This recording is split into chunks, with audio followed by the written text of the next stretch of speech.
What's up? We're back. Welcome to the Love Shack, baby. Yeah. Talk comics to me. I can't do the voice. I know. That's a weird voice. I don't think he can even do that anymore.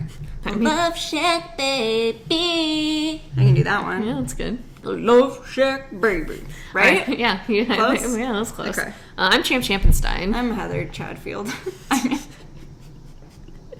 Hey, Chadfield. I said my name wrong. The heck?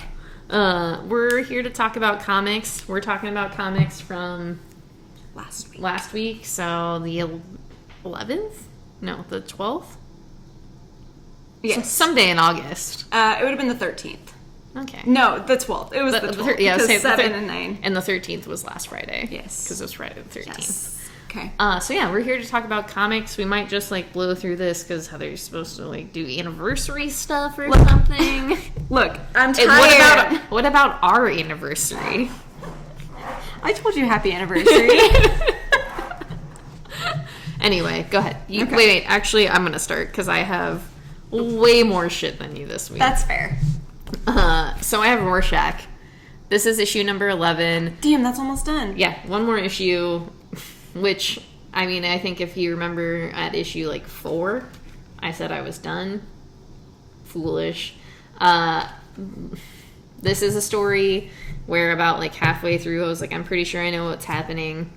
I think I still do know what's happening. I love the art a lot. I love the panel setups. I don't like the story necessarily. I don't. That's fair. Every single fucking time I talk about this book, I know I say it.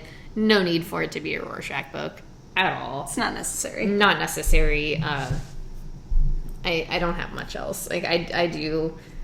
I'm ready for the last issue. I love this cover particularly. I think it's fucking great. That's what it looks like when I take my shirt off. It's hot. Yeah. You're telling me, dude. I look at it every day. But yeah, I don't even know.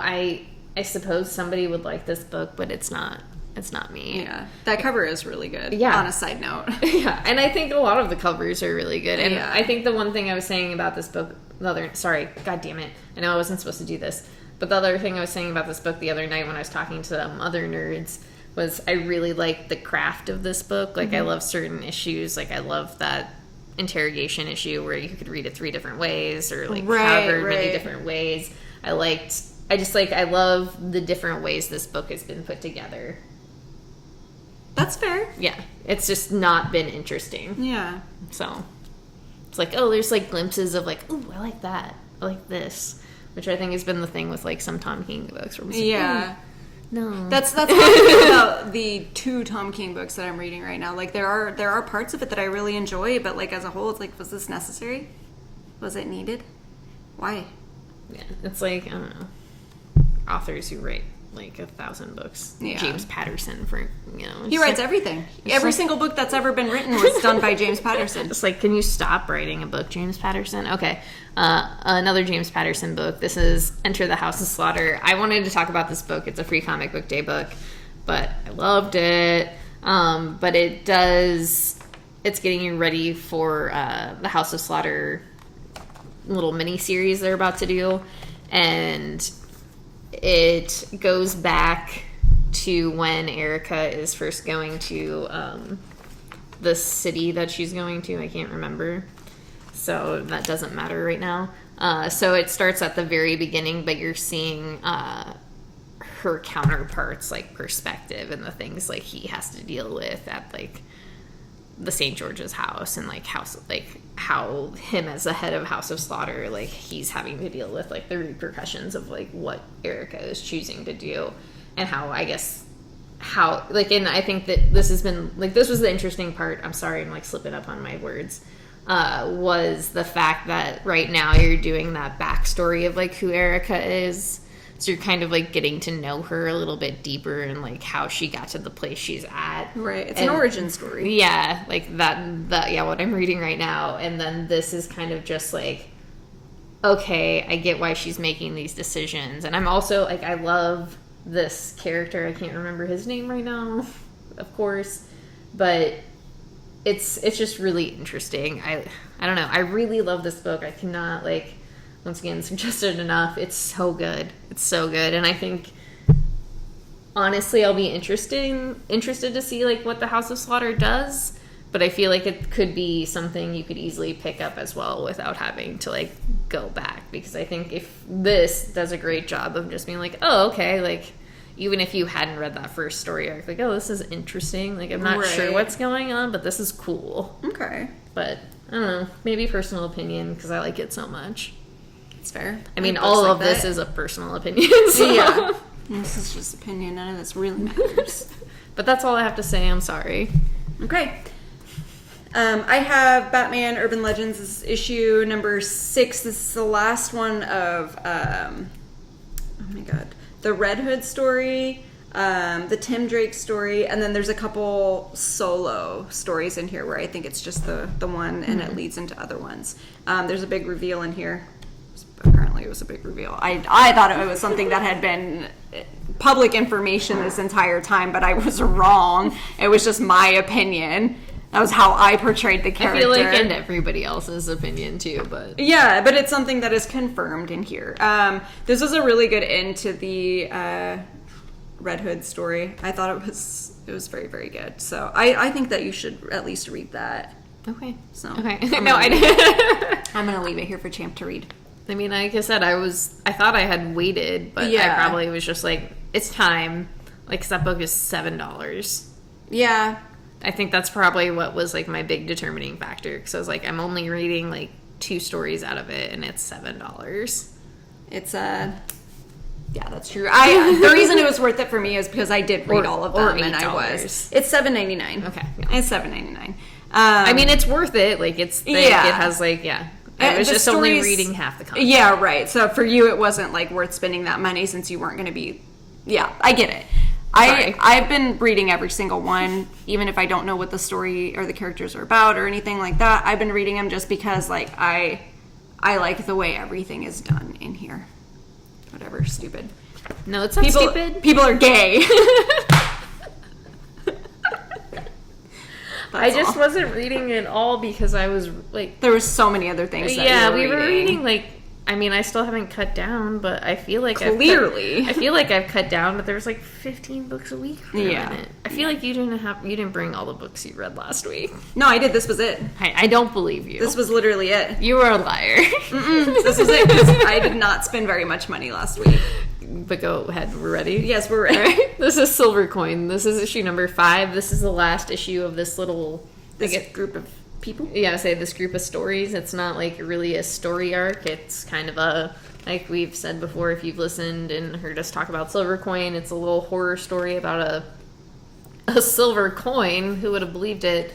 And so it hops through time, following where the coin goes and whose hands it's been in, and this kind of gives you the origin of the coin. This is... it's the end of this first anthology. There we go. There it is. This is about witches. This issue. And coins. And 1666 is what I'm going to guess. I had a great time, though. I really liked this. I really loved this little, like, exit where he, like, talks about everybody who's done it and then talks about the next round. And I will tell you who the next round of creators are working with Michael Walsh. It is, and I'm really excited about every single one of them. Yeah, me too. Joshua Williamson, Ram V, Vita Ayala, and Matt Rosenberg. So yeah, just a solid fucking group of creators, just like the first round. And I'm also very excited because the next one is about fucking arcade shit, and I do love arcade scary stories. Do you think it's going to be about an arcade fire? God damn it, dude. I'm gonna drink. I've been holding on to that one for a week now. So wow, dude. Yeah, actually okay. Then I'm proud of you. I should have laughed. We should go back and do that again, just so I can laugh heartily. I have been just holding on to that. That was why I was like, no, I'm finding these comics. We're doing this today because remember I said I thought I put them away, and that was why I had left them out. How'd you know I would even say anything about the arcade? Because it's an arcade. And because if you I don't know what that means. If you didn't, I was going to. Okay. I mean, I was really excited because it was about an arcade, and one of my favorite Are You Afraid of the Dark, or the one I was the most afraid of when I was a kid, was the one where it was like a pinball machine. Yeah. Yes. And that one scared the shit out of me, so I don't know, man. There's something about that. And also the X-Files episode with Giovanni Ribisi and Jack Black. Rescue 911. That's my favorite episode. I love that one so much. All right, I'm gonna go now. Okay. We're getting double chipped right now. And It's the triple, or the double chip dip. Triple! Yeah. Is it triple? Well, I mean, I only counted Silver Coin because he was what on else there, do too. I have? No, yeah. It wasn't his book, but he was a part of the anthology. I mean, technically, you had Chip this week, so it is a triple Chip, the Batman Urban Legends. Oh, shit! Yeah, it is a triple chip. We got the triple chip. So this is Daredevil. This is issue fucking 33. We're deep. I'm deep. It's great. I love it. Elektra's still Daredevil. Daredevil's still in jail. I do want to show you the last page of this because I think you will love it. Fuck yeah. So yeah, I'm very excited. I've always wanted a throne Um, of desks. It's a really good Daredevil story. I'm really glad that I decided to get that. That was one of those books I kind of put on a whim because I do like Daredevil. Daredevil is probably, I guess, one of my favorite characters, Marvel characters. I don't think That makes sense. I don't really have favorite characters when it comes to, I think, either Marvel or DC. I do. I know. I got tons. But I just, there are characters that I do enjoy. Yeah, more than others. Others, yeah. And it's like, yeah, I like Daredevil, so, and I love Chip. I'll get that book. Stellar. Yeah. And it's great. Spectacular Daredevil. Daredevil?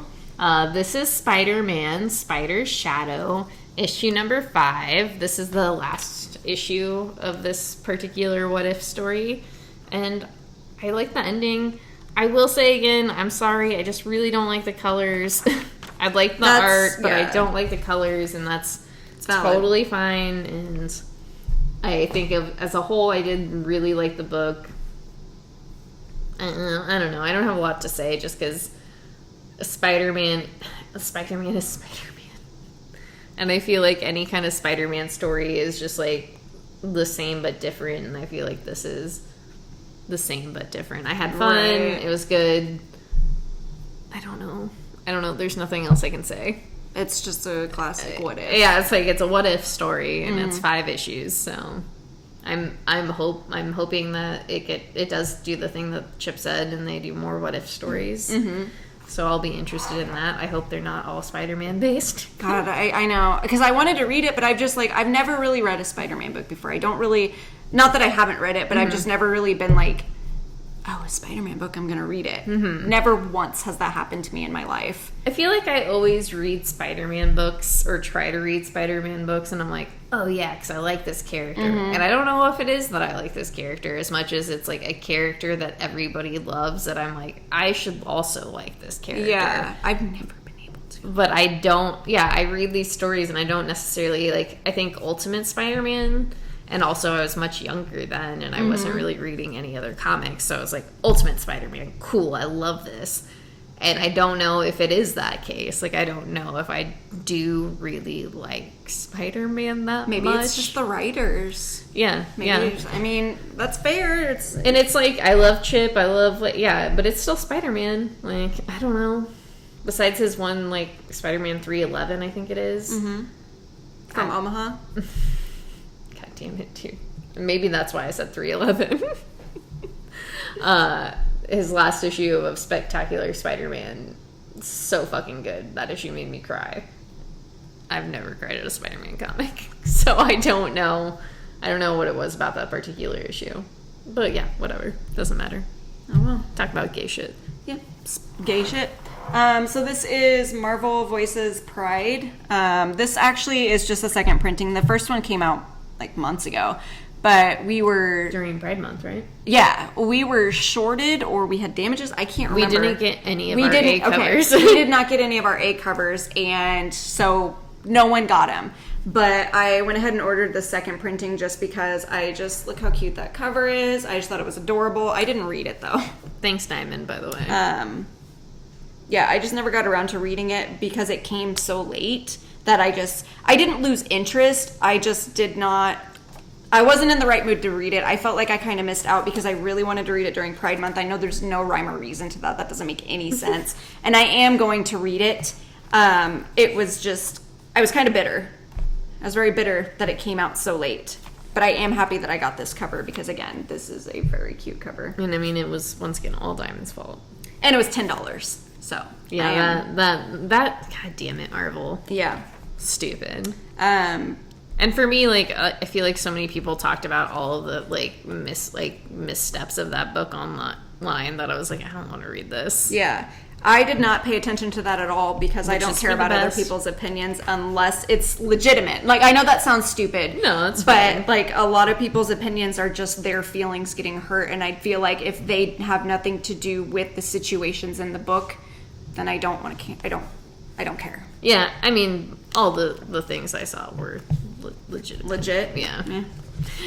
But I didn't see anything. That's the thing. Like, I didn't see anything that people had said. And it was because I just didn't follow anything about this book because I didn't want it to get spoiled for me. Because I was actually very excited when this book was announced and before it was going to come out. So I tried not to, like, pay attention to anything that people were saying. And then, you know me, time happened. And I lost interest. Time keeps on slipping, slipping, slipping into the Mamo. This is Mamo. This is issue number 2. This book is so good. Yeah, this book is really great. It's just so pretty. It is.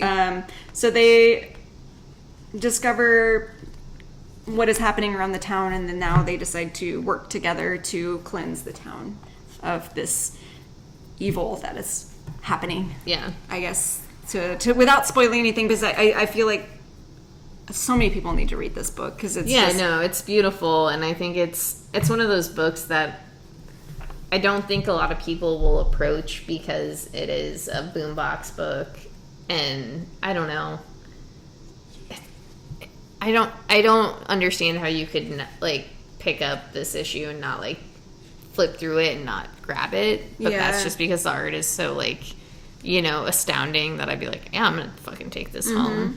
And the story is just so deep. Like it's very much about two girls who are working together to save people, but it's also just about finding yourself, and that is the theme for tonight, is finding yourself. I think it's so good. Yeah, it's really, really great. One of the best books on the shelf. I would definitely say pick it up. I have Eve. This is issue number 4. This is, I think there's one more issue of this left. I do remember that. There's a lot of stuff happening. This book is really, really good. The art's beautiful. Just a young girl finds out that her father has kept her in a place to help her save the world, and that is her mission, and that's what she's out to do. I can't say any more than that. This issue, a lot of what happens, just it was a lot. It was interesting. That's all I have to say. It was really great. I love it. This is Cinnamon. This is issue number 1. I might keep getting this book. It was just fun. It's just about a cat, what a cat thinks about in its head.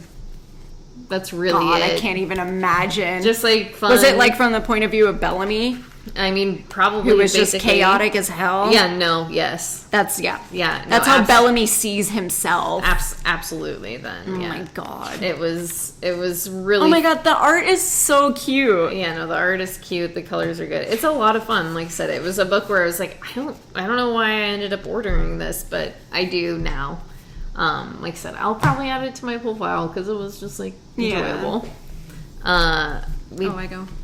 Oh, do you? I go. Yes. Oh, yes. I'm sorry. I forgot we did this in a different order this way. Okay, so I have Children of the Corn. Did you just say Children of the Corn? I've been thinking about that movie so much, and I was gonna say it as a joke, and then it just came out. This is Children of the Atom. This is the last issue. It's issue number 6. This kind of deals with the group of the children who are pretending to be X-Men. One of them actually is a mutant, and she kind of is coming into her power. They find out about that, and how everything that these other kids have been working for kind of feels fake because she was real the whole time. And it's her trying to discover, like, find a balance between her friends and then being with them on Krakoa. And so, I don't know, it's very interesting. I think it deals with a lot of the Hellfire Gala and how she kind of just like thrust into this, and Storm the whole time is like, if you need anything, I'll be right here. Like, just come find me. And it's her meeting all these mutants that she has kind of looked up to her entire life, and like kind of just, it's very, very interesting. And I really, really loved this series because it is very much finding yourself and finding your place in the world, and how you want to be something while keeping your friends also at the same time, because it's a found family story. Yeah. So it's just, I loved this story so much, and it shocked me how much I loved it, especially because like the main girl, I cannot remember for the life of me her name, but she grows up her entire life hearing her parents talk about how mutants are like dangerous and all that kind of stuff, and she's scared to like tell them that she actually is. But when she does, her parents are like, well, why would you think that we would love you less for it? Like, we're saying that what happens is dangerous, not that they are dangerous. It's the situations because of who they are. We just want you to be safe, and we want you to be protected. I wish I had parents that loved me is all I've got to say about that. All right, now we have Batman Detective. This is 1041. Batman's doesn't have anything. And he's lost everything. And he's on trial. And Dan Mora draws Batman. God damn, it's so beautiful. And then there's a nice little Matthew Rosenberg story, right? Yes, which is incredible. It follows Donna and her trying to discover the truth of what has been happening around Gotham. And someone not wanting her to find the truth, but her being who she is, like, no, I'm gonna fucking do it anyway.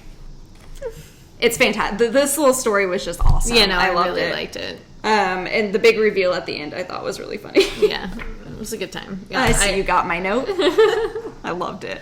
Yeah, really. I have just been reading the first story in that, and that was one of them. I was like, oh yes, like, yeah, I suppose. I've been doing that thing where I like get halfway through the second story and I'm like, wait a minute, this isn't the story at all. This is a completely different story because I'm an idiot. I like realize it when the art isn't obviously my man, and then I'm just like, wait a minute, the story changed too. Ooh, what? Because it's still like kind of the same, like it's the same. And I mean, you see Donna Donovan's in that first half of that story too. Yeah. So, I just thought it was pretty funny. Yeah. I'm like, I'm not that big of an idiot, but am I? Do I know what's going on? So I was just like, what do I got? Okay, I'm ready. Do it. I suppose. Got Blacksmith. This is issue number 2. This follows a couple detectives who get hired by a rich man. One of the Gene Parmesan. Somebody's a werewolf. It's a bunch of supernatural stuff. Werewolves. I think the fun thing about it is like finding out all the little pieces of it, but your main character is a werewolf, and she and her partner are solving crimes, and like I said, they get hired by a dude who's obviously just like a little shady, doing something probably not good. Mm-hmm. But yeah, follow me. It's a really fun book. I ended up adding it to my pull file after the first issue because I was like, I just want to see. I'm just having fun. It's fair. It kind of mixes things I like together, you know, detective mystery stories, paranormal, and mythology. Yeah, business. So it's really great. It's really good. Now I have Bitterroot. This is issue number 15. This is the last issue for at least now. I really loved how this book left itself. I don't really want to say a lot about it. I just think it's really good. But I kind of want to read this end if you don't mind. Okay, so this is the afterword. You can think what you want. Just to be clear, this is not the end of Bitterroot. This is simply the end of a particular story we started crafting back in 2017. When we were first plotting out Bitterroot and building its world, Trump had just taken office. There was no pandemic. George Floyd was only known to his family and friends. Most Americans had never heard of the Tulsa Race Massacre or the Red Summer of 1919, and we were naive enough to think that we were simply making a comic book about a family of monster hunters. Early on, Bitterroot became something more than we had intended, taking on a life of its own that resonated with people in ways that the entire team had never conceived. Collectively, we put our hearts and souls into this series, hoping it would mean something to someone, never once wavering from our primary goal, telling the best story we could possibly tell. But for all the best intentions and hard work of any comic creators, the final member of the creative process is you, the reader. You take the comic, read it, process it, and decide whether or not it speaks to you or for you. Each of you is the final collaborator in our creative process, and this is where comics ultimately live or die. Bitterroot truly came to life because of the people who read it and felt it and deemed it worthy. All we did was write down some words, draw some pictures, color and letter, and edit and hope for the best. But you, the reader, gave true life to Bitterroot. And for that we are eternally thankful. And this is why it is not the end. There are more adventures of the Singari family to be told, and we will tell them in time. Please be patient. Until then, keep fighting the Geno and be well. That was good. Yeah, I was very, I don't know. There's something about it that was really moving for me, especially after like finishing the story, and especially since, and I really like keep fighting the Geno because those are the people that are filled with hate, and I don't know. The story's really good. I don't know. I'm one of those people that this story just like it felt. Like, and I felt like I say like a lot of times, like I learned so much, and also being one of those people who never knew about the Red Summer or the Tulsa Race Massacre and learning about it from Bitterroot, this book is like means a lot to me, and because I learned like I love books like that. Yeah, and so like super good. Sorry, I'm getting emotional for some reason. Here, I'll talk about this. Yeah, talk about your legends. Okay, let me tell you a funny story about this book. I took it off my pole.